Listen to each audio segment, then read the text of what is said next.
Continuation of the special meeting, register of voters, redistricting presentation. Take it away, gentlemen. Thank you. Lou Fiore, Democratic Registrar of Voters. Tom Kinsler, Republican Registrar of Voters. And thank you very much for having us tonight. We wanted to get here as soon as we could after your budget, since there's a lot of things that need to proceed between now and November concerning this issue.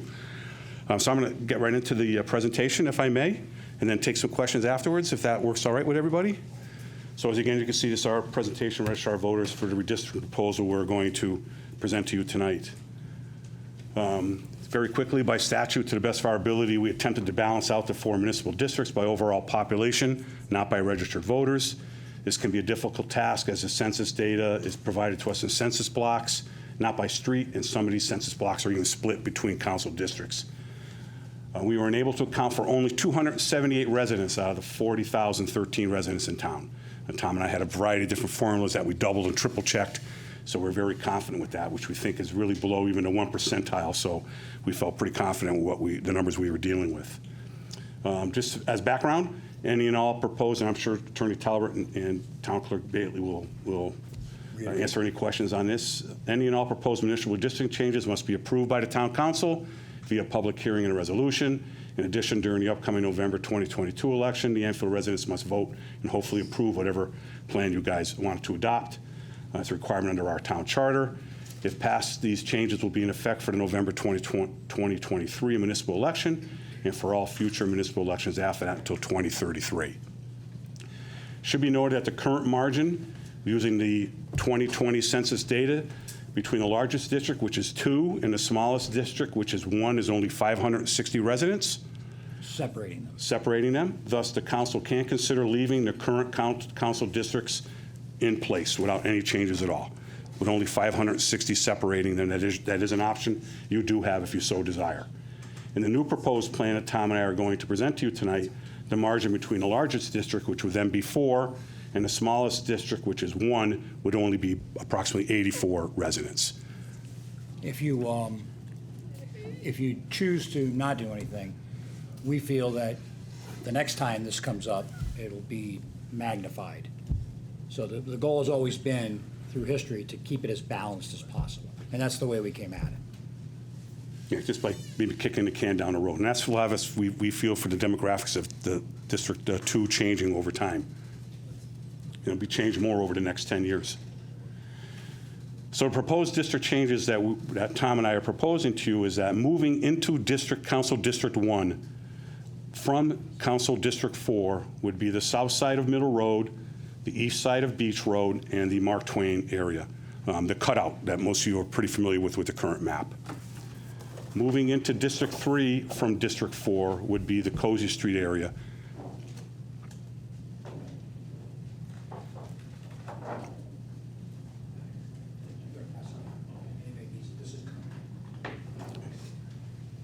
And if you guys have your iPads, I think the map is on there on one of the slides. Moving into District 4, into District 3 from 4 would be the Cozy Street area.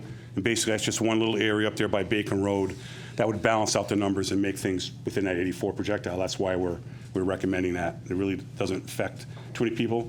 Matter of fact, that would be an easier, matter of fact, even the first recommendation, we believe the residents benefit from that because it's easier for them to get to JFK than it is for them to get over to Henry Barnard. And the same thing with the second option, moving into District 3 from 4, the Cozy Street area would then be voting at the annex instead of Henry Barnard. So again, it'd be easier for those residents to vote. And then finally, moving into District 4 from District 2 would be the remaining Mount Carmel neighborhood. Right now, that neighborhood, as you know, the cutout goes down to Sumner and then down Belmont. So it splits that neighborhood in half. And believe me, I'll be honest with you, when Tom and I started this process back in February, I think our intent was to really look at the other way around, was to put Mount Carmel neighborhood back together but put it back into 2. But when you look at the numbers for District 2, it just didn't work out that way, and this is one of the only options. We had to take people out of District 2. One of the things we did when that came up is just to be doubly sure. We did a lot of checks and balances. We got in the car together and drove the neighborhood and literally counted doors in dwellings just to make sure, because we're looking at plots on maps, and they show a dwelling, looks like a one-family house, but it's probably not. So we went on and we added all those up and did what the averages had shown so far to really, really get it as close as we could to being accurate. So we didn't skip a 20-person tenement and count it as 3. Just a- Yeah, one of the things we're not allowed to do is we're not allowed to conduct really our own census.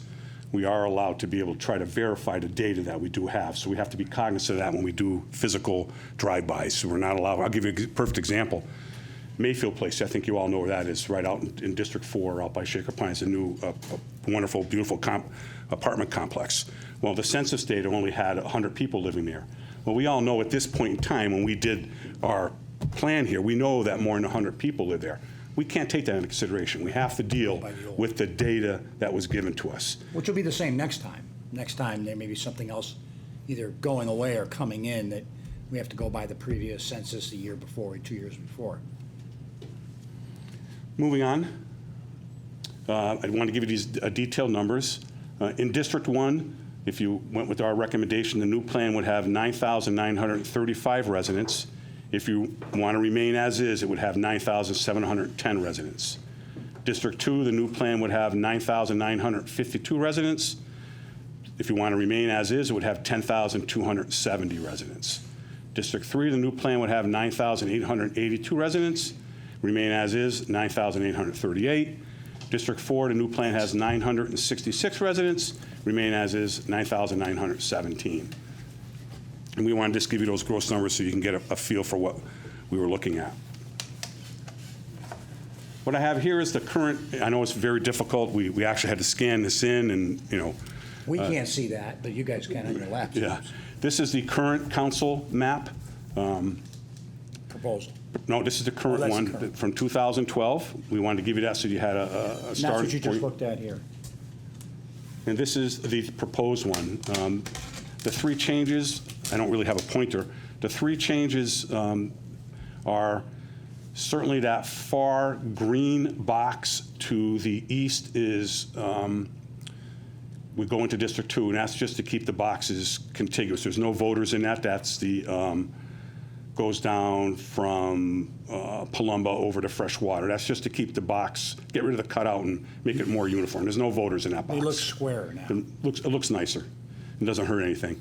The blue box you see right below it is what we say is the current cutout now that would go into District 1. That's the Middle Road, Beach Road, Mark Twain area. That used to be up in 4. All that used to be in 4. And you look over, for those of you who know where Mount Carmel is, over on the west side, the farthest corner of that orange, that is now all orange. It's not mixed between District 1, District 2 and 4.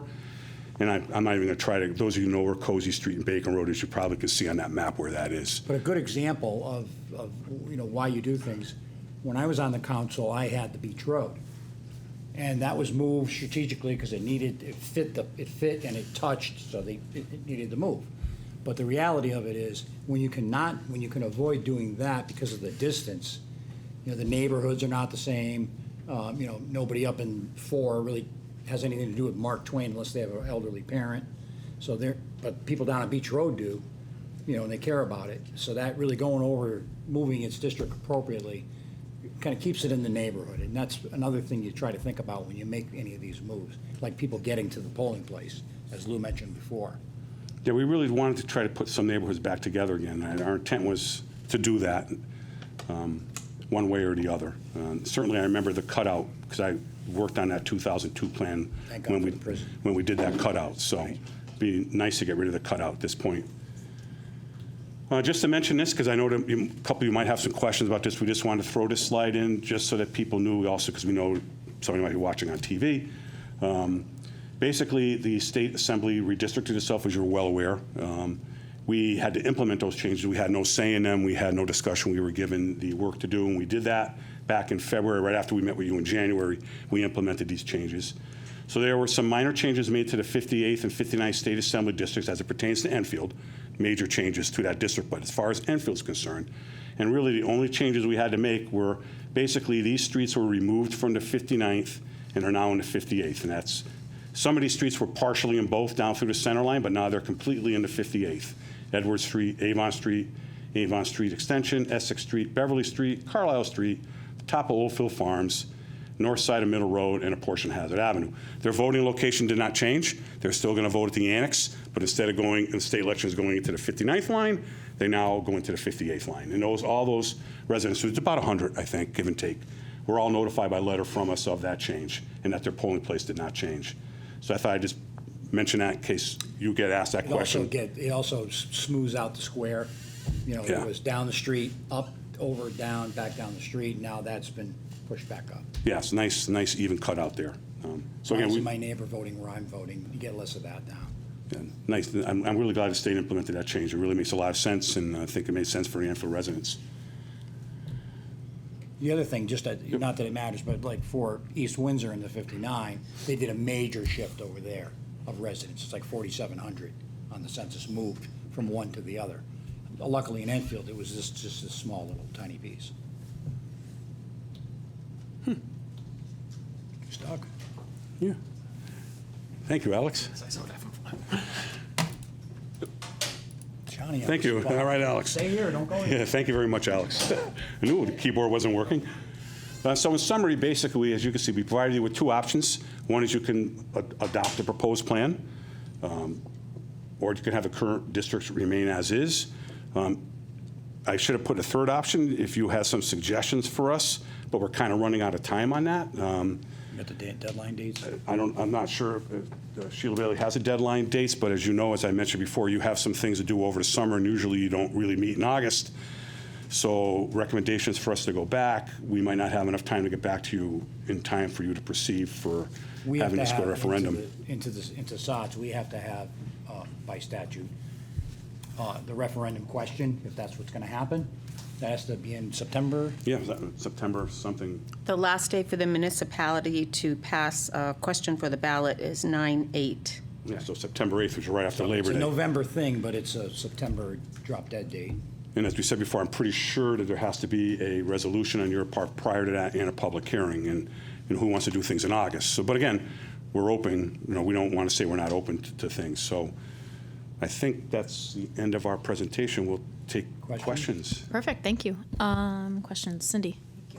Thank you both. I know you put in a tremendous amount of time and hard work, and thank you for doing that.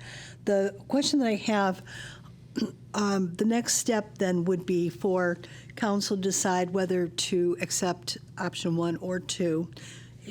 Should we decide to go with the change to the redistricting, then we would prepare a resolution to have the public hearing, and then it goes on for referendum? Right. Okay, and it'd be voted on in November? It'd be like, in the beginning of July or Okay. for, like a target. So there's still a little bit of time. There's still a bit of time, yeah. I mean, it's your time, not our time. We have plenty of time. We do have an August election, but it's really your time and the things you're up against to have this done in time. That's one of the reasons why we really wanted to come tonight. Yeah. We waited for you guys to finish Not the budget. next meeting, yeah. Yeah. Sorry about that. Thank you very much. Right, we only have one meeting in July and one meeting in August now, Right, too. right. Yeah. Yes, we have a time. Absolutely. Nick? You mentioned, the thought that if we don't make these changes now, it may be harder in the future. So Yeah. I don't know if you guys have thought about what that might look like in 10 years, just Yep. assuming the current population trend. With the trends, you'd see probably a District 1 and 2. Yeah, I think when you look at the demographics, thanks for the question, Councilman Hopkins. So now you're going to write up my bailiwick. So knowing the demographics of the town, having done this particular function twice before in my lifetime, I'm not going to do it. I'm not going to do it a fourth time. No, I'm not. The demographics. Basically, what happened? We saw with the census data was that we don't believe the turnover of households has occurred in District 1 yet. We think there's a lot of people that are still holding on to their homes in that district that probably no children are there. But it will. But we've seen that turnover in District 4 and District 3 at this point over the last few years. You can tell by the registrations that come in the office, the changing of the families, the younger families moving. And we haven't quite seen that in District 1 yet. We think that's going to happen over the next 10 years. That would kind of make sense when you think about the age brackets. In addition to that, we also believe, Tom and I, when the census was done in 2020 or a little later next year, there was a little bit of an extension, there was full occupancy in District 2 in all the apartments, and that's why the numbers came in high. But we think that's going to kind of remain, especially what might be happening around the train station, possibly condominiums or more apartments. So we do see having to physically, like we did this time, recommend a physical change to District 2. We didn't anticipate that. So we see with the density of District 2 increasing, that 10 years from now, who's ever doing this is probably going to have to make District 2 even physically smaller. Right. And the only other place really you can make District 2 physically smaller that makes any sense would be to cross the street from Mount Carmel neighborhood, which is the Lynch Road. I forgot the other street over there. Would be to put that into District 4. Because, you want to try to keep natural things together and neighborhoods together. You can't move certain things. Yeah. It has to have a natural boundary, like a river or a street that connects, and you can't just take this half of that street and move it over and call it a day. You have to take that section or that street or two out of there. It can get difficult. Yeah, so that's just thinking 10 years down the road. That could change. But if you ask me today, that's what I would If you say. want my opinion is always do what the state wants you to do, if you can. And that's, my recommendation would be to make the changes, because it smooths out, it evens things out, it's better for the people. And next time we go to do it, we may or may not have a magnified problem, like Lou was mentioning too. The other thing to consider is, as the housing market changes, big houses may be selling great, or they may be selling terrible. And Cindy knows all about that. And she doesn't have a magic ball to tell you that, but it all depends on a lot of different things. So trying to keep it up to date is, I guess, what I'm saying. Well, thank you, guys. Yeah, thank you. But we can't tell you. You have to make that decision yourself. Any other questions? John? Yep, thank you guys for this work, and that map is always a joy to try to read up close. I just want to be clear. If we make the change, no issue. There's nothing wrong if we don't make those changes. Right? That's correct. I mean, there's, other than we're a little off balance, anticipating the next time. I don't really maybe know what the state, Just what everyone else, if like, hey, the only town that didn't do anything was Enfield. But it all hedges on the numbers. on the numbers. So I'm just asking, like, by the numbers and only by the numbers, leaving it alone doesn't create problems. I think it with- won't, but I also, if it was 1,000, Yeah, that's why that's 100? what I'm asking. Yeah. I'd be really uncomfortable with that. Right now, it's only 560 residents. If we left the current plan in place between the largest district and small, and basically even legally, we got a legal opinion that basically we could leave it alone if you guys so desired to leave it alone. Which we But in did. one aspect, it is kicking the can down the road a little bit. And we did kind of look at it a little bit to try to, reblock the town or get rid of some of the fancy cutouts. And I'm just as much to blame for some of those cutouts, so. So the advantages would be, as an unbiased, the advantage for the residents would be, it helps a few of them in where they go to vote and what issues may come up in the area that they happen to live in, as opposed to where the rest of the district is, and, being in their neighborhood. And it evens it out, from let's try to make it as even as possible. Those are the three benefits of it. It was always interesting just campaigning on one side of the street, I used to have to walk, I'll tell you. fighting over whose sign was When they told me I had to go down Beach Road don't forget about Beach Road. I'm like, where's Beach Road? Yeah. Oh, down there, okay. You had to go down and do that street. So there's history about that. No, that's, Councilman Mangini and I probably remember that history of that. but at the time, that was the thing that needed to be done. Yeah, it needs to be done, yes. Yeah. Thank you. All set, John? Thank you. Mike? Yeah, I'll just be quick. I think the new plan is fair. The difference between residents is fairly low. If we remain as is, there's like a 500, 300 difference between residents. I think it's fair. And honestly, I think we should be able to do this in the July meeting where we have a public hearing, which gives people a chance to come here and speak, and then have August or September to vote on it, which should be plenty of time for you folks. I don't see why we can't have a public hearing in July at that meeting. This looks fair to me. I know it's not easy, but the difference between the highest and lowest, about 80 residents, is pretty, and all the other ones are right within the ballgame, not 200, 300, 400 difference, which I think, and I agree, it's going to grow. I think it's going to change actually more than that in the next few years. So I recommend your plan, and I think we should have a public hearing in July meeting. Thank you. You're welcome. Thank you. All right. Looks like no more any questions from you guys? All right. Thank you guys very much. We appreciate it. If you decide, well, I think I had a quick question if I can. Yeah. Deputy Mayor. If they decide to do nothing, they still have to have a public hearing and a resolution and on the referendum question? That's the part I'm not clear of. I would have to check on that. The Charter, Chapter 2, Section 5 says the council shall, from time to time, alter the boundaries. I just reviewed the statute 9-169, and it just seems like you have to do the review. I'm not sure you have to hold a public hearing. I'll have to double check on that. Okay, so- I didn't see a requirement. Okay, so maybe if you don't We just decide want to to do make sure anything, might not all the have to do i's are anything. dotted and the t's are Yeah. crossed in case Yep. nothing happens. So if you do have a public hearing, you'd like us to come back to help you with that, answer any questions, please just let us know. We'd be more than Absolutely. glad to. Absolutely. Thank you very much. Okay, good to Thank see you. everybody. guys. Thank you Good so seeing much. you.